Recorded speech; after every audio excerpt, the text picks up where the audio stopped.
Hello friends, I'm Brian, and this is Gizmo Board Games.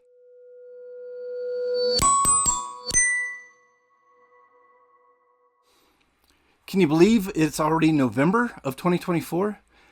This year has really flown on me, that's for sure. But that means it's the start of a new month, and it's time to look back at what I did last month, October of 2024. Starting with the videos I released in case you missed them, and then I'll move on to the games I played, which is kind of the bulk of the video where I talk about the new to me games. Before we get into that though, what did I do last month video wise in case you missed them? Well, of course, I started off with the look back at September and talked about how very little I played in September. So if you're interested in that short little video about September and the one, I think, new game I played, check that out. After that, I did a discussion of Dungeons & Dragons and why I think that game is not really for me. I've mentioned on the channel in a few other videos that I don't really care for Dungeons & Dragons. And in that video, kind of hash out some of the reasons why I feel like that's the case for me. And then I did 5 games that kind of twisted what I expected from them, twisted the norm of those style of games, various plays on not meeting expectations. So 5 games that kind of surprised me in some way or other.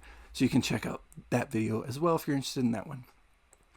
And finally, I did a review of Boop, a little scary cat game, not really scary at all, but for Halloween, I reviewed Boop, which is a 2-player game, putting cats on a bed, kind of tic-tac-toe style, and they boop cats away from them. It's the sequel to the regular game Boop, but with the little Halloween twist and a little twist on the gameplay, so that way it's not the same game, but it kind of is. So if you want to know any of those videos, or if you're interested in those, you can go check them out in my videos from last month. Now let's get into the bulk of what this video is about. It's about what I played. I played 15 total games. 15 total games. I think I did that backwards. I think you need it this way. But 15 total games in October. So a jump up from the low play count from September and kind of getting back into the swing of, my normal playing habits. In those 15 plays, 3 of them were new, and that's where we're going to talk about the new to me games, because I'm sure you don't really care about me talking about games I've played in the past, or maybe play every month as I complete certain challenges and stuff I've set up for myself. So we ignore those. We'll just talk about the new to me games, the 3 new to me games, starting with the first one. At number 3 is a Button Shy card game. If you don't know Button Shy, well, they put out 18 card little wallet size games that you can carry around. A lot of them are solo play or 2-player, but some of them are multiplayer, and I have a bunch of them. And the one I played this month that falls at my number 3 new to me game is Ancient Realm. In Ancient Realm, you've got a layout of cards that are available, to purchase for your realm, and you're tracking some resources in order to buy or build better wonders into your realm as well. And kind of where you place things in your realm and what they're next to can score in-game scoring. And you need to use certain, town folk and town things like caves and forests. So that way when you cover those up, you generate those resources to help you build the wonders. So you're just kind of mixing and matching how you're laying things out in your realm, of whether it's going to be a wonder that you're going to be able to score from and generate, better end-game outcome because it is a beat your own score. Or if you need to add things to the realm to generate those resources so you can build those wonders. So it's a thought puzzle, solo player thought puzzle. I've enjoyed it. I'm not huge on beat your own score games. I've mentioned that in the past, but this one's all right. And like all the other Button Shy solo games, it's good to pull out, play through once or twice pretty quickly, and then put it away for a while until you're ready to kind of do that puzzle again sometime. So that was Ancient Realm.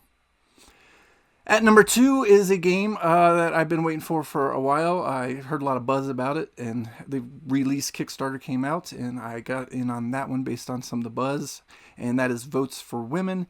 And this is a kind of dudes on the map game and a card game where you're playing through history with your card use to try to accumulate votes in all the 48 states. So try to ratify the women's right to vote amendment. I don't remember which amendment that was off the top of my head. And that's all you're doing is you're just kind of playing against the opposition, or you could play it as a 2-player game or a 3-player game even, to try to get the vote ratified or not, to get it to pass. And basically, you just are racing to take control of the majority of states. Not even the majority, actually. If you're trying to get it ratified, you need like 36 states. And to get it to fail, you just need like 13. So, and when you play it solo or in the co-op mode, you're playing against the opposition. But if you're a 2-player game, you're each controlling kind of one side of the battle.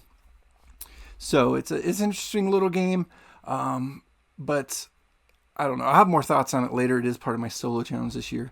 I enjoy it. I like the play style, but I don't really like the ending after playing for a while.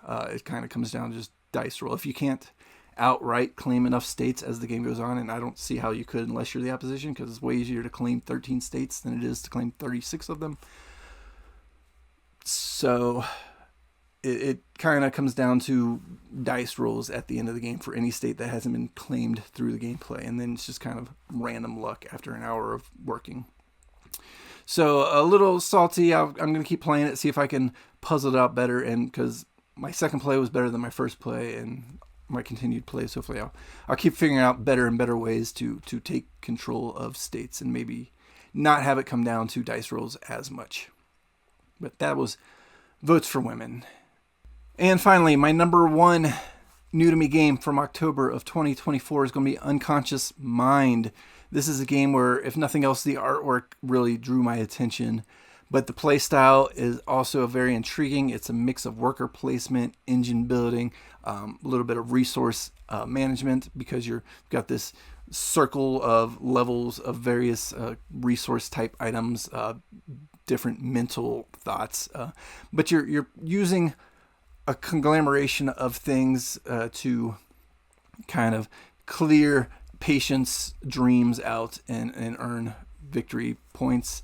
And it's a little bit of a race game too, because as you get certain achievements, you're going to move up the achievement track, but so is Freud. And when Freud reaches the end of the track, no matter who pushes him towards the end of the track, because everyone who achieves something is going to push him, he's going to kind of start the end game at that point. So it's a bit of a race even to not be behind in that track, because you get more things as you move up the track. Plus, if you're falling behind in that track, that means you're probably falling behind in the game, and it's going to end as he gets pushed. So it's a lot of everything. I really like the worker placement engine building combo, and the fact that you're got to think a plan out a turn or two ahead.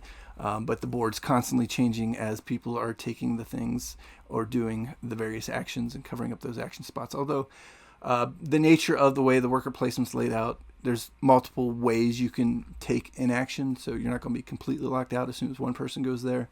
But it does kind of change, some aspect of the game depending on, which row they're in. You're going to move your little potion bottle around to different places to trigger that row or column of your engine. So there's a lot of thought that goes into Unconscious Mind. It looks beautiful, and it was a real fun game that I just played the one time so far solo, but I enjoyed it. Maybe I played it twice.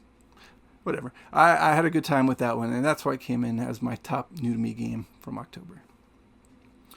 If you like this video, give me a thumbs up. Subscribe below if you haven't to catch more of my game videos. I put one out about every week, and at least that's my plan. Usually, sometimes I fall behind, but that's what I go for. So if you want to come see more videos from me, go ahead and hit the subscribe button, and you'll see those videos in your feed.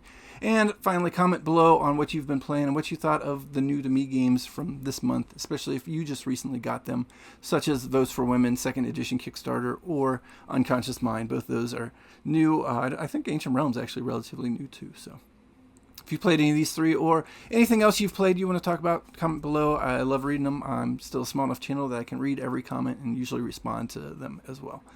So I appreciate you being here, and I will see you next time. Bye.